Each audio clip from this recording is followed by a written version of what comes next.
Hello guys, welcome back. Dam jingo hinam. Masanga pa na video bol de hinkitili aki khom lo zenin kapato.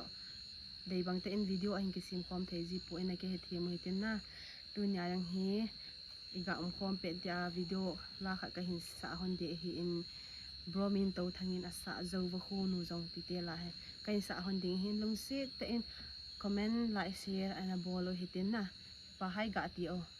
Hai. Dam jingo nam pi ti ha ga te nga. Dam jingo nam ni pi te. Ban pina sai da. Sai lo la. Kachanu si mi to la sa ding anati jingo hin. Video hi kha de boarding su kana gon hona hin. Gam chom choma anakyum ji in thula la bu ji a anakyum khom thailo.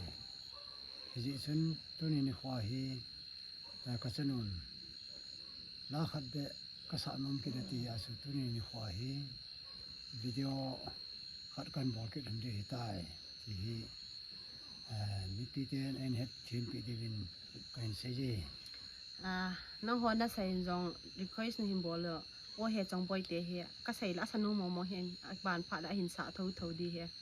Hi guys, vet no mo te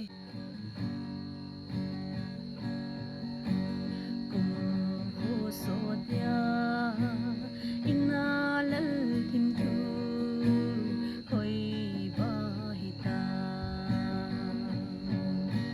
ke din anai go nei gun people do hi sangam ko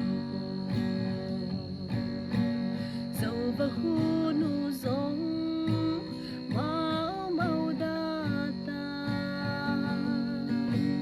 Sol hanu zong so da mai ta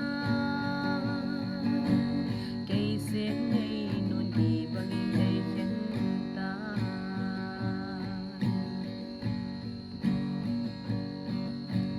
sun le zan